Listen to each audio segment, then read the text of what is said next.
Welcome back to Sika Strength and welcome back to Sika Stan. I am Owen of Sika Strength, the better half. Recently I snatched 140 kilos.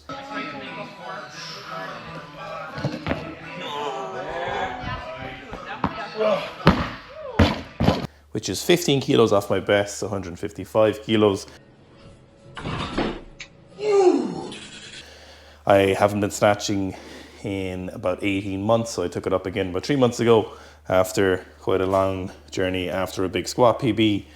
And as you can imagine, I still have problems I need to fix.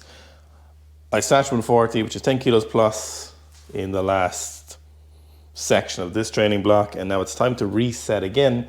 But I have a couple of issues that I need to fix, and so we're going to figure out how I'm going to fix them. I'm going to show you how I'm going to fix them. So one, still on back extension. So this is the full extension of my back, upper back and lower back. So this is when I'm hitting that full extension, I'm pulling my shoulders back, I'm lifting my chin up, and I'm trying to hit maximum curvature in my spine. Now, as a 103 kilo fridge, maximum curvature in my spine isn't quite the same as, for example, a 56 kilo female lifter in the under 17 category, for example. So for me, it might look like maximum, but you can see the difference. It makes a big difference in my lifts, because when I keep that curvature, that extension in my back, as I'm getting past the knee in that second pull, my hips don't come in too early. I hit a better extension, I hit a better catch position. But if I lose that extension in my back, and this is the same for a lot of people, their hips come in too early, I end up my toes too early, and I end up smashing the barbell away, and then I'm less likely to end up in a good quality bottom position. So back extension. Now, as a subcategory from that is back mobility, which I suppose kind of is the same, but it's a problem that needs to be addressed. So the back mobility, thoracic extension, shoulders is something that I'm working on. Now, you've probably noticed, or hopefully you've noticed, is my mobility has returned hugely in the last couple of weeks compared to what I started the training block with, especially in that 140. So everything's improving massively. I'm working very, very hard in it. Super mobile in the hips. Shoulders are getting much better. Upper back, need to get a bit more specific with it, and I need to work on that. Now, it's not that I can't hit a good position now, but if I had more range of motion, it would be better. Then lastly, we need to work a bit more on some explosive power, as my coach Anton said. So I don't really have much issue with explosive power, to be honest. If you look at the lighter weights and you look at the warm-ups, and if you're at 120, it's powerful. So it's largely positions, but Anton says I need to work a little bit more on this particular one. And these are first, but I need to also work on this.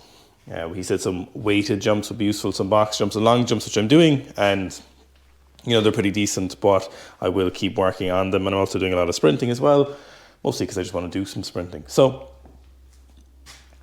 lastly, as a kind of relation to this, I need to keep my hips back. So in weightlifting, this is a super common problem. It is so common, where lifters bring their hips into the barbell too early. We end up smashing the barbell away from us. We end up rounding our back as we do this. We end up too far forward on our toes, and then we end up with a slower, less powerful pull.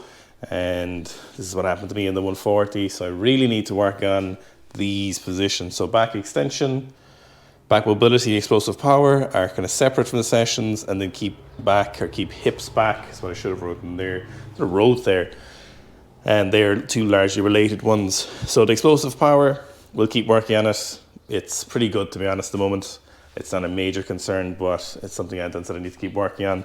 I think it's largely a result of these being not as good, and I'm not able to express this as much as possible. So what will that look like? Back extension will look like, keep working on this, keep focusing on it in movements. This will look like lots of pulls, so pulls.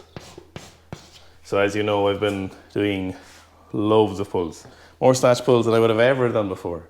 because nobody likes snatch pulls, but I'm starting to enjoy them. So I'm doing them 3 times a week. So every time I snatch, I do pulls. So this lets me keep that position, but I need to work on it at heavier weights because it wasn't really a strength issue per se. It was I didn't maintain that position. I didn't focus on it enough. I rushed it off the floor, and then we ended up with this series of unfortunate events where we ended up keeping the hips into the barbell too early. So without keeping this back extension, I don't keep these hips back well enough, and I don't hit a good enough position as I pass the knee, and it all goes to poop there. Now, it was 10 kilos heavier, so there is going to be technical mistakes. So there's not something, if in your own training happens, it's not something you should get down about. You just assess.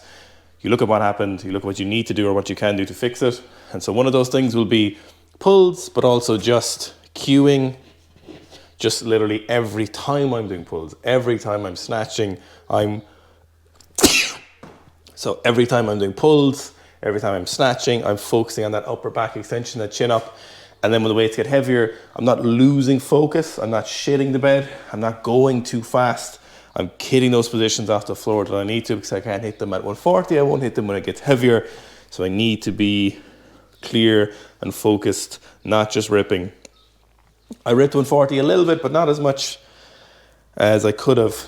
But I still need to focus more on the cueing aspect. And an opportunity to do this is during my working sets, of course, but also during my pulls. Back mobility, we'll look at that more later in specifics, but that will just be lots of soft tissue work and some rotational work. Explosive power, we're just going to keep jumping. As I say, these are the main issues. I'm just listing what my coach said, Anton, about the technique. So this explosive power, we're going to add in some weighted jumps and we'll see how they progress and see how it moves. Unweighted jumps, pretty good at the moment, but I will add in them and address the issue as told. Keeping the hips back, this is back to this again. So in the pulls, I'll practice this, but cueing it during the full lifts. So these two will be a big focus. I also need to focus on keeping my arms loose, which makes a big difference to my snatch. The more relaxed my arms are as I'm pulling, the faster that transition and turnover is, and it makes a big difference. So a couple of things to focus on. We'll endeavor to focus on all of these as we're lifting. Now, what will program look like? Programming is time to reset. So you might remember a couple of weeks ago I reset and we went back to lots of volume and lighter weights, and it's time to do that again. It's rinse and repeat. This is weightlifting. So I've taken the last 5 days off, so I haven't done any snatching. Just lots of conditioning, some sprinting, a little bit of jumping and upper body work, but no snatching or squatting, and it's time to reset. So that 140 was the first lift I've done in a while where I've been kind of sore straight after a session where I've been like, oh, and I was kind of fatigued a little bit from it the next day, but not hugely, but it was very noticeable.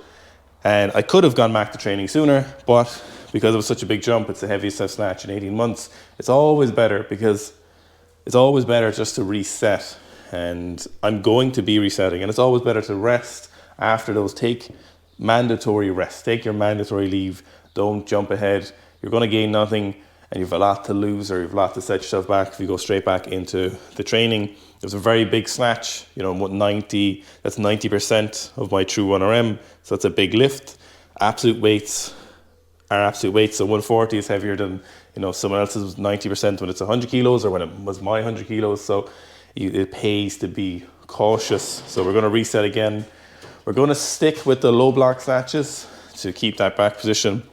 We're going to, I'm not sure if I'm going to keep the high pull plus snatch combination. It worked really well.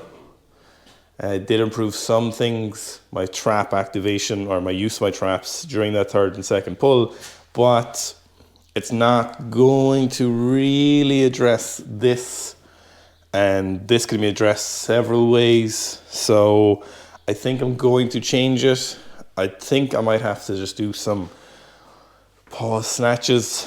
Now, I could do some snatch pulls or snatch deadlifts.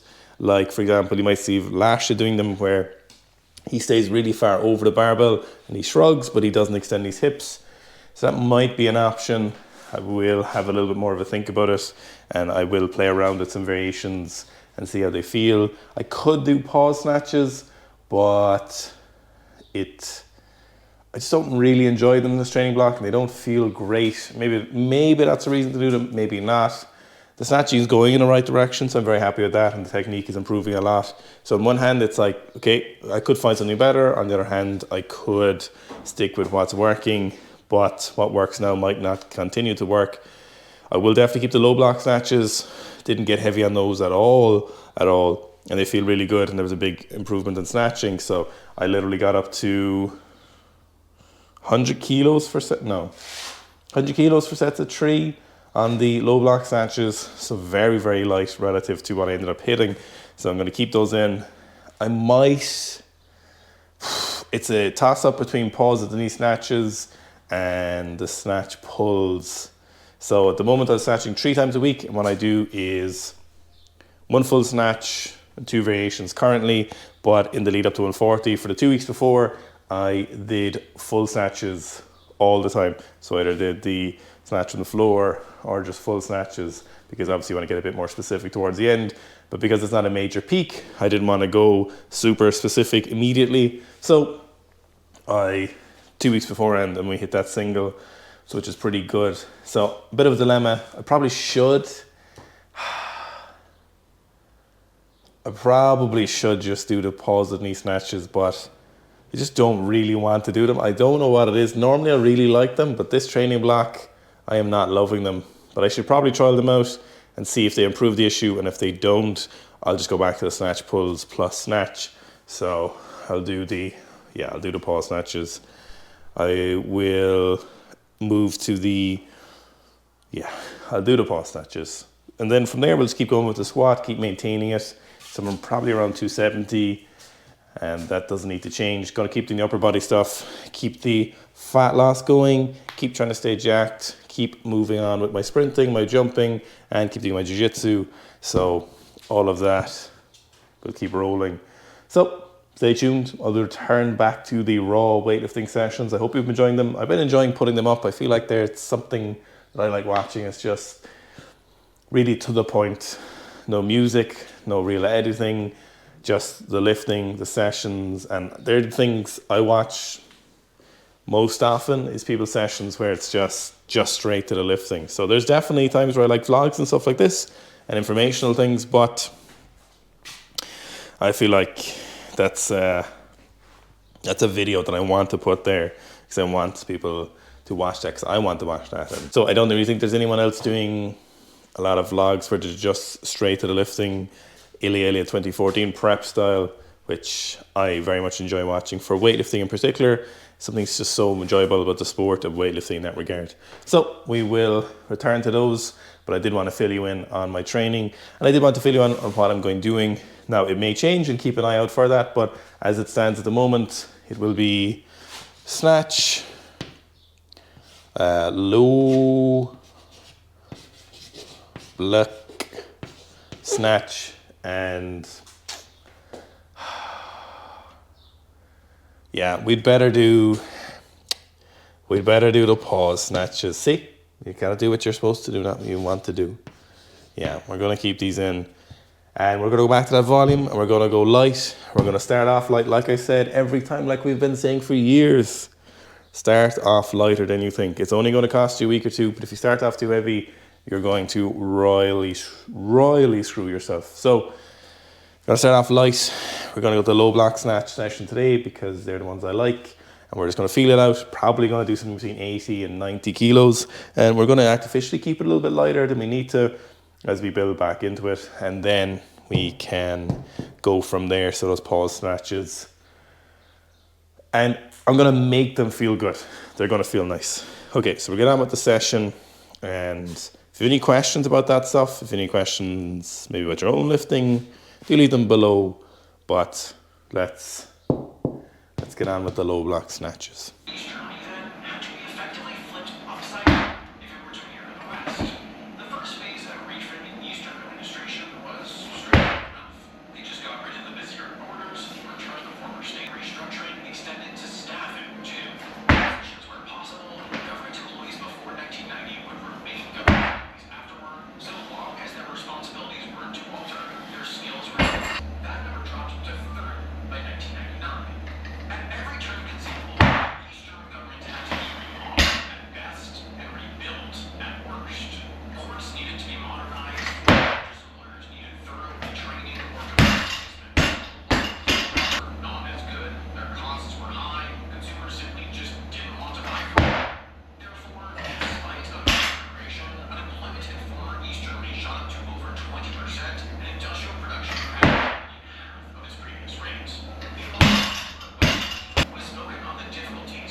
ground in the East.